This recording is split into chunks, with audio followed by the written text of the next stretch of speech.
Bonjour à toutes et à tous, bienvenue dans le rugby avec Lucas. Je vous retrouve pour une nouvelle émission aujourd'hui, une émission spéciale 15 de France. Et oui, nous allons débriefer le match de la France contre l'Irlande qui s'est joué vendredi soir au stade Vélodrome. Une défaite pour débuter ce tournoi, malheureusement. C'est parti, c'est maintenant.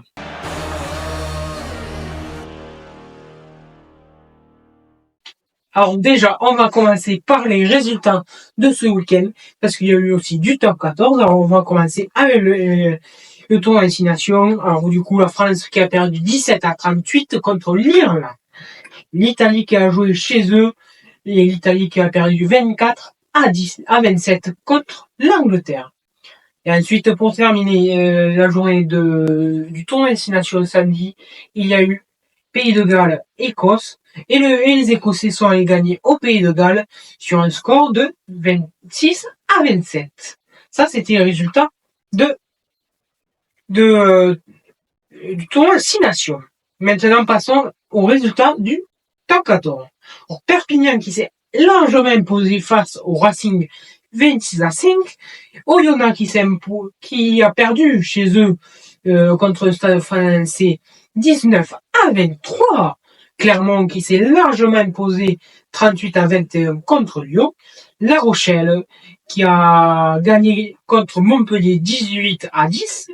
Pau qui a gagné qui a perdu 33-44 contre Castres. Le Stade Toulousain avec Antoine Dupont qui a gagné 46-26 contre Bayonne.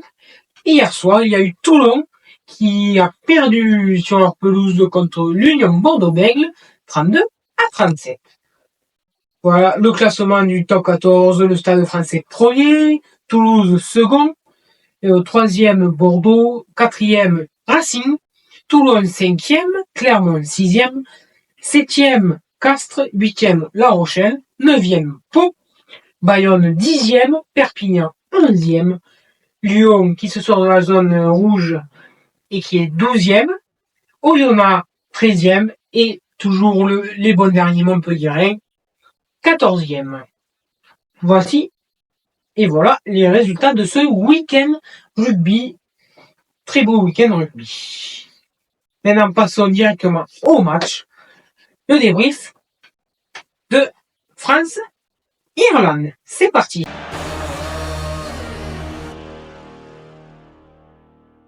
Le match, comme chaque semaine, je sélectionne un match en particulier pour vous le débriefer. Le match d'aujourd'hui, c'est le match de l'Irlande, de la France contre l'Irlande au stade Vélodrome de vendredi soir en ouverture du tournoi 6 nations. C'est parti. Pris à la gorge par des Irlandais inspirés, les Bleus ont souffert dans le premier acte, réduit à 14 à la 32e minute par un carton rouge récolté par Paul Williams.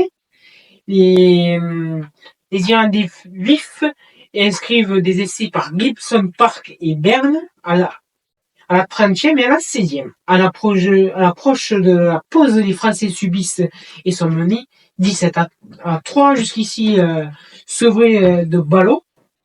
Les Français ont alors un temps fort à quelques minutes de la fin de la première période et ponctué par un essai signé Damien Penaud.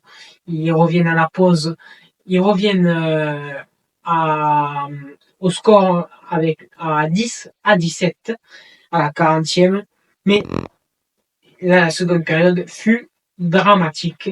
Alors déjà, regardez le carton jaune de Paul Williams. Received the ball, and there's Paul Willems once more, and this is a huge call. 5. It's impossible to tackle. So it's going to the bunker for review. It meets the threshold. How do you want us to tackle? It's a yellow card. And it's the second yellow card. So it's a red card. Puis, en seconde période, les Français n'ont pas su répondre aux Irlandais très très solides sur tous les points, sur tous les aspects du jeu, en attaque, en défense. Voilà. Alors, le point noir de cette défaite des Français, pour moi, c'est la défense qui n'a pas été correcte. On montait pas assez. On les attendait trop en défense. La touche, elle n'a pas été parfaite. Notre touche, voilà. Et après, l'attaque, on n'avait pas le ballon, on a trop subi. Voilà. Pourquoi en défense, notre défense, elle a fait pitch?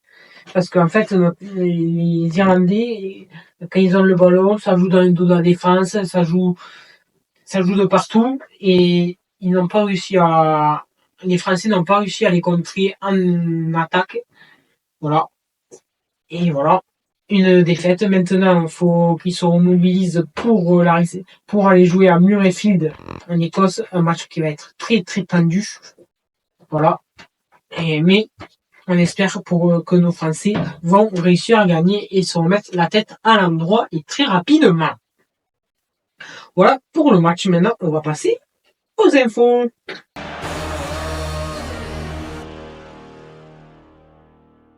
Les infos, alors je vous tiens au courant des dernières actualités, des événements marquants du monde du rugby, que ce soit des transferts de joueurs, des blessures, voilà. Et tout ça, je vous donne toutes les informations dont vous avez besoin pour être au courant des dernières actualités rugbystiques. Alors, on va commencer par Romain Taofifenua, qui s'est blessé la semaine dernière, qui a eu une infection à la jambe. Il est retourné à Lyon pour se soigner, voilà. Et alors pour l'instant, il n'est pas remplacé dans le groupe France, mais ça se pourrait qu'il soit remplacé, c'est ce qu'a dit William Servat dans une interview. Voilà, ça, c'est le point Romain Taofifenua. Le point Wardy. Reda Wardy qui s'est blessé vendredi soir, voilà, il souffre d'une fracture du poignet, il sera absent 3 à 4 mois, voilà, il s'est fait opérer, je crois qu'il s'est fait opérer là, ce week-end, voilà, il sera indisponible du coup avec La Rochelle et avec l'équipe de France. Du coup, c'est Daniel Priso qui va le remplacer dans le groupe France. Ensuite, Antoine Dupont qui a intégré depuis aujourd'hui, voilà, l'équipe de France à 7, voilà, pour un stage du 5 au 9 février. Voilà, Antoine Dupont qui, du coup, fait partie de ce groupe en stage pour préparer le tournoi de Vancouver du 23 au 25 février et celui de Los Angeles du 1er au 3 mars. Voilà. Et il n'est pas seul, c'est pas le seul Toulousain parce qu'il y a Nelson Épée aussi qui en fait partie de ce groupe France. Voilà pour les dernières actualités rugbystiques. Je vous dis à bientôt et je vous laisse avec l'essai du week-end. C'est l'essai de Juan Cruz Malia avec une passe bien servie par Antoine Dupont. Je vous laisse regarder et à bientôt.